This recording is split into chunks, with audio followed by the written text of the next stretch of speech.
अस्सलाम वालेकुम, मैं हूं इरफान समोर।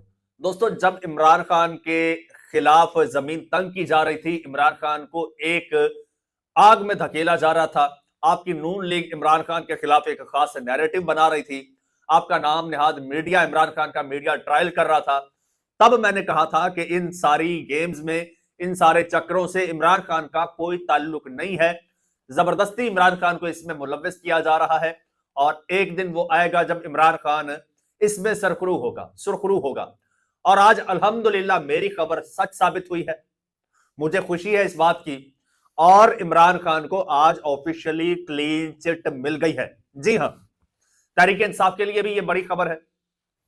डिटेल आपके साथ शेयर करूंगा और साथ ही साथ आपको यह भी बताऊंगा कि मियां नवाज शरीफ साहब के हवाले से मेरे पास एक तशवीशनाक खबर है, वो भी आपको बताऊंगा। और साथ ही साथ पंजाब पुलिस की फुर्तियां, रात गए गिरफ्तारियां उसने की हैं, उसकी डिटेल आपको बताऊंगा। और साथ ही साथ last but not the least, doctor Yasmin Rashid साहिबा इस वक्त जेल में बैठी हैं। उनको जेल में बैठे एक बड़ा एजाज मिला है। डॉक्टर यास्मीन राशिद साहिबा के लिए मेरे पास एक खुशखबरी है, वो भी आपके साथ शेयर करूंगा। तो आज खबरें इंतहाई हैरानकुन और चौंका देने वाली हैं जो आपको बताने जा रहा हूं। एक एक करके तमाम खबरें बताऊंगा, लेकिन उससे पहले नए आने वाले दोस्तों से गुजारिश है कि ये चैनल आपका अपना है। अगर अभी तक इसको सब्सक्राइब नहीं किया तो सब्सक्राइब जरूर कर लीजिए और बेल आइकन पर क्लिक कर दीजिए ताकि हर नई आने वाली वीडियो टाइमली आपको मौसूल हो जाए। दोस्तों, साबिक डीजी आईएसआई फैज हमीद जब गिरफ्तार हुए, गिरफ्तारी से पहले ही नून लीग ने यह ढोल पीटना शुरू कर दिया कि फैज और इमरान खान का गठजोड़ था। फैज हमीद इमरान खान के लिए बड़े गैर कानूनी, गैर आईनी काम करता था। और ये जो 9 मई का वाकया हुआ, फैज हमीद और इमरान खान ने मिलकर किया। फिर फैज हमीद के खिलाफ मुकदमा चला। फैज हमीद जब गिरफ्तार हुआ तो पता चला कि खबर आई आईएसपीआर की जानिब से कि ये कुछ पॉलिटिकल एक्टिविटीज में भी मुलविस रहा है। तो आपकी नून लीग ने ना आओ देखा ना ताओ देखा, फट से पाकिस्तान तहरीक इंसाफ को लिंक कर दिया कि तहरीक इंसाफ के लिए यह सहूलतकारी करता था। आपके नाम निहाद और सो कॉल्ड मीडिया ने इमरान खान को जबरदस्ती लिंक किया फैज हमीद के साथ। पूरा मीडिया ट्रायल हुआ और बज़ाहिर यही लगता था कि फैज हमीद के बाद इमरान खान भी शिकंजे में आएगा और फैज हमीद इमरान खान के खिलाफ वादा माफ गवाह बनेगा। ये खबरें तक मीडिया में चलाई गई। नून लीग ने बड़ी बड़ी प्रेस कॉन्फ्रेंसेस की कि इमरान खान इसमें मुलव्विस है। मैं तब आपसे कहता था, मेरे उस दौर के जब फैज हमीद को सजा हुई है या जब फैज हमीद गिरफ्तार हुआ है, उस दौर के मेरे वीलॉग्स निकाल के देख लीजिए। जो रेगुलर व्यूवर्स हैं वो जानते हैं कि मैंने हमेशा से कहा है कि कहानी वैसी नहीं है जैसी बताई जा रही है। फैज हमीद को इमरान खान के साथ लिंक किया जा रहा है, लेकिन असल में फैज हमीद का नवाज शरीफ साहब के साथ गठजोड़ था। इसके बहुत सारे इशारे और सबूत भी मिले हैं।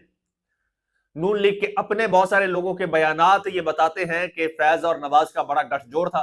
फैज बाजवा, नवाज ये ट्राइका था, मिलकर वारदातें डालते थे, मिलकर गेम्स डालते थे।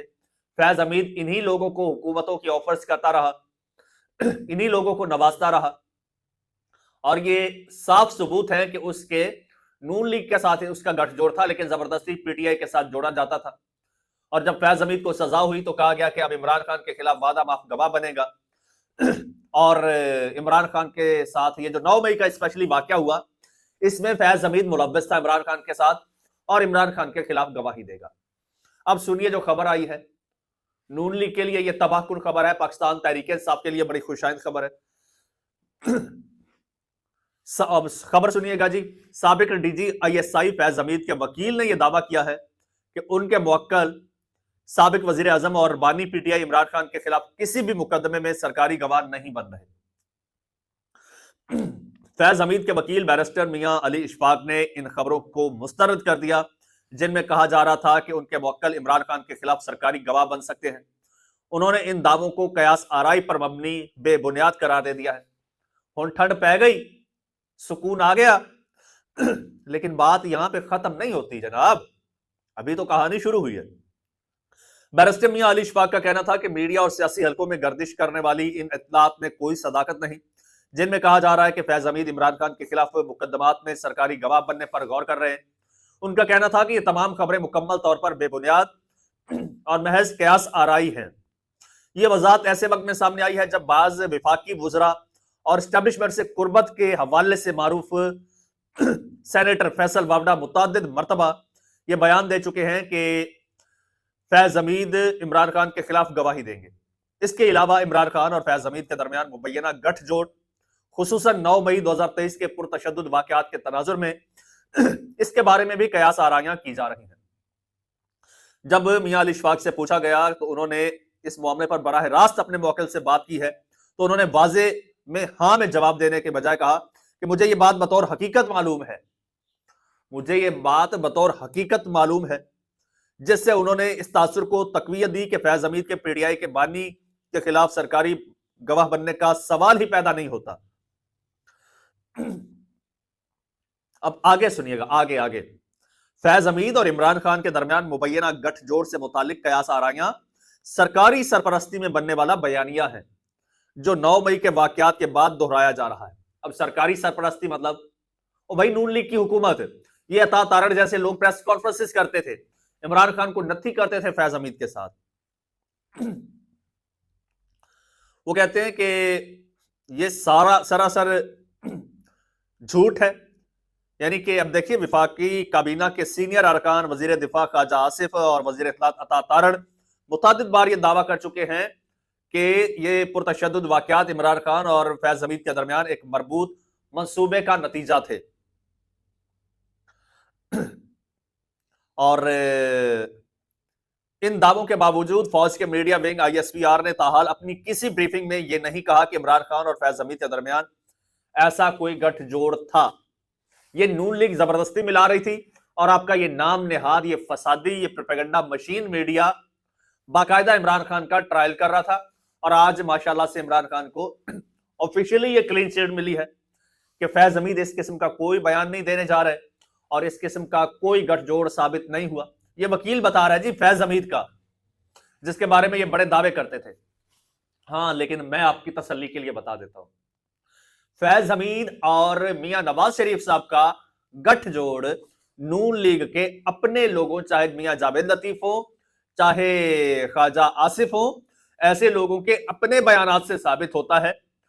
कई मौके पे इन लोगों ने ऐसे बयानात दिए जिनसे साबित होता है कि नवाज शरीफ और फैज हमीद का गठजोड़ जरूर था। इसलिए मियां नवाज शरीफ साहब को खैर मनानी चाहिए। वैसे भी अब एस्टेब्लिशमेंट के साथ ताल्लुकात अब वो पहले वाले नहीं रहे और मियां साहब भी इस वक्त पाकिस्तान में नहीं है, तो ऐसा ना हो कि मियां नवाज शरीफ साहब की गिरफ्तारी इसी चक्कर में हो जाए। आप इमरान खान को गिरफ्तार करवाते करवाते मियां नवाज शरीफ साहब को गिरफ्तार करवा बैठे, ये भी मुमकिन है। दूसरी तरफ जनाब, एक तरफ पाकिस्तान तहरीक इंसाफ के साथ मुज़ाकरात की बातें हो रही हैं कि मुज़ाकरात करेंगे, वज़ीर आज़म साहब मुज़ाकरात की दावत दे रहे हैं। दूसरी जानिब पाकिस्तान तहरीक इंसाफ के साथ इंतहाई बदतर सलूक रखा जा रहा है। कल मंगल के रोज इमरान खान साहब से मुलाकात का दिन था। पाकिस्तान तहरीक इंसाफ ने मुलाकात करने वालों की फहरिस्त भी जेल इंतजामिया को दी थी, उसके बावजूद किसी की मुलाकात नहीं होने दी गई। इमरान खान की बहनें हस्बे मामूल मुलाकात के दिन अडयाला जेल पहुंची और हस्बे रिवायत हुकूमत ने अपने घटियापन का मुजाहरा करते हुए इमरान खान की बहनों के खिलाफ वही सारा कुछ पंजाब पुलिस से करवाया जो हमेशा करवाते हैं। इमरान खान की बहनों को रात गए गिरफ्तार कर लिया गया, गिरफ्तार करके दूर ले गए और वीराने में जाके छोड़ दिया गया। सिर्फ इमरान खान की बहनों को गिरफ्तार नहीं किया गया, पाकिस्तान तहरीक इंसाफ के रहनुमाओं और दीगर वर्कर्स को भी वहां से गिरफ्तार किया गया। तो खैर रात गए, फिर नईम हैदर पंजोथा और कुछ और लोग वहां पर पहुंचे जो कि हर वक्त इमरान खान साहब की बहनों के साथ होते हैं। तो उन्होंने इमरान खान साहब की बहनों को रिहा करवाया, रिहा होके वो वापस आए। तो ये हर मंगल और जुमेरात को ये एक वतीरा बना लिया है इस सरकार ने कि मुलाकात नहीं करवानी और मुलाकात करने आने वालों के साथ ये रवैया इख्तियार करना है। जबकि पाकिस्तान तहरीक इंसाफ की लीडरशिप, स्पेशली जो बैरिस्टर गौहर है, वो तनकीद की जद में है। उनके कुछ बयानात कि जी हम मुलाकात की भीख मांग रहे हैं और यानी कि बड़े डिफेंसिव और सरेंडर करने वाले बयानात थे। उन्होंने सुहेल अफरीदी के सरकारी दौरे को निजी दौरा करार दिया। हालांकि पाकिस्तान तहरीक इंसाफ ने ऑफिशियली ऐसा कोई स्टेटमेंट नहीं दिया।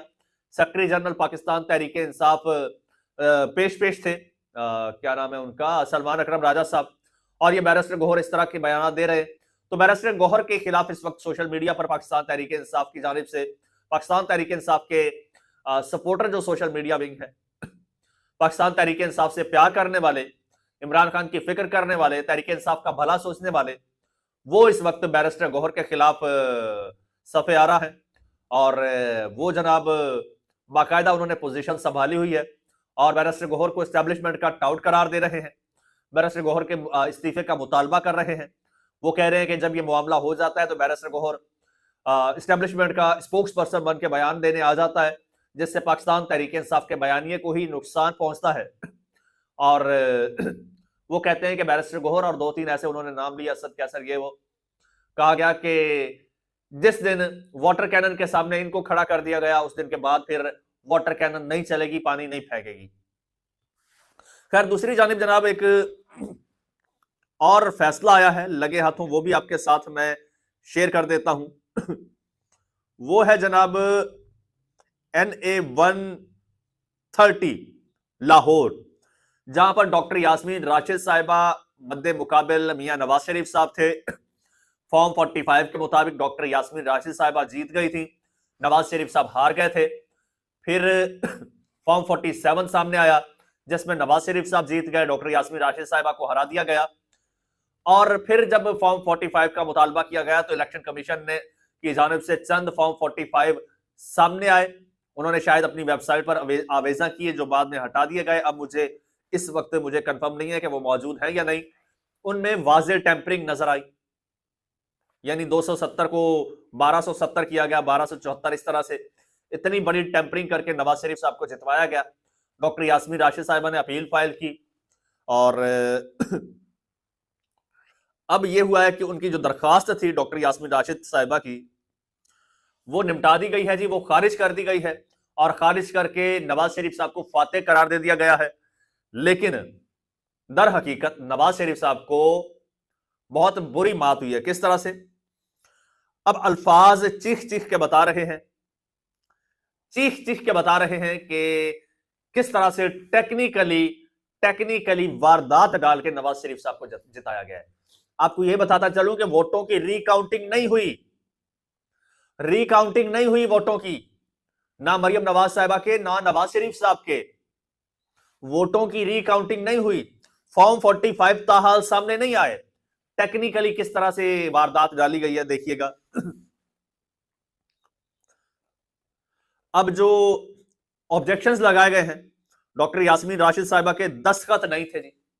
अब वो जेल में बैठी हैं और उनसे मुलाकातें नहीं हो पाती। वजीर आला खैबर पख्तूनख्वा की मुलाकात नहीं हो पाई, अक्सर वकीलों को नहीं मिलने दिया जाता, तो इस वजह से दरखास्त थोड़ी सी ताखीर का शिकार हो गई या फिर दस्तखत मैच नहीं कर रहे थे या ताखीर से हुए। तो अब ये उन्होंने ये उज़्र बनाया है जी, दरखास्त ताखीर से दायर हुई, यास्मीन राशिद साहिबा के दस्तखत नहीं थे। नवाज शरीफ इन दो बुनियादों पर कामयाब करार पाए हैं, वोटों की बुनियाद पर नहीं। नवाज शरीफ साहब वोट्स की बुनियाद पर कामयाब करार नहीं पाए। एक्सप्रेस न्यूज के मुताबिक डॉक्टर यास्मीन राशिद साहिबा की जानिब से नवाज शरीफ की कामयाबी को चैलेंज किया गया था, जिस पर इलेक्शन ट्रिब्यूनल के जज राना जाहिद महमूद ने फैसला सुना दिया है। नाम याद रखिएगा, राना जाहिद महमूद ने क्या फैसला सुनाया है जी। फैसले के मुताबिक डॉक्टर यास्मीन राशिद की दरखास्त तकनीकी बुनियादों पर खारिज करते हुए NA 130 से नवाज शरीफ की कामयाबी का नोटिफिकेशन दुरुस्त करा दिया गया है। दूसरे लफ्जों पर लिखा गया है कि डॉक्टर यास्मीन राशिद साहिबा को तकनीकी बुनियादों पर हराया गया है, वोटों की बुनियादों पर नहीं। और भाई टेक्निकलिटीज थी तो टेक्निकलिटीज दूर करते, अगर सिग्नेचर सही नहीं थे तो सिग्नेचर लेते, दरखास्त देर से हुई तो थोड़ा सा टाइम बढ़ा देते, इंसाफ तो करते ना, कम से कम इंसाफ का दिखावा ही करते। झूठ मूठ के ही सही फॉर्म 45 लेकर तो आते, फॉर्म 45 तो दिखाते, या फिर कम से कम वोटों की गिनती ही कर लेते, दूध का दूध और पानी का पानी हो जाता। तो ये डॉक्टर यास्मीन राशिद साहिबा को नॉकआउट नहीं किया गया, डॉक्टर यास्मीन राशिद साहिबा को नहीं हराया गया, ये उस हलके के तमाम तर वोटर्स की तौहीन की गई है। वोटर्स की तस्दील की गई है, चाहे नून लीग को वोट कास्ट करने वाले हों, क्योंकि उनके वोट कास्ट नहीं हुए, उनके वोट काउंट नहीं हुए, कास्ट हुए हैं तो काउंट नहीं हुए। और जिन्होंने डॉक्टर यास्मीन राशिद साहिबा को वोट कास्ट किया है, उनके वोट की, यानी हल्के के तमाम तर अवाम की तौहीन हुई है कि वोटों की बुनियाद पर नवाज शरीफ साहब को कामयाब करार नहीं दिया गया, मुखालिफ को टेक्निकली हराया गया है, रेस लगाई ही नहीं गई, टेक्निकली हरा के मियां साहब को जिताया गया है। तो वो कहते हैं ना कि ए तायरे लाहौती, ए तायरे लाहौती, उस रिस्क से मौत अच्छी जिससे आती हो परवाज में कोताही। आप पीएमएलएन के लीडर हैं, आप 3 बार के वजीर आजम हैं, आप गवर्निंग पार्टी के, रूलिंग पार्टी के आप कायद हैं, आप सब कुछ हैं, पार्टी के कर्ता धर्ता हैं। आप पाकिस्तान को विजन देने आ रहे थे 4 साल खुद साख्ता जलावतनी के बाद। मियां साहब आप तो 2/3 मेजॉरिटी लेने आ रहे थे, लेकिन आपकी हालत यह है कि टेक्निकली आपको जिताया गया है। आपको चाहिए था मियां साहब, आपको, मुझे बड़ा दुख हुआ, आपको चाहिए था कि आप इस हल्के को चैलेंज कर देते, आप ये सीट छोड़ देते और कहते कि भाई दोबारा इलेक्शन में जाओ।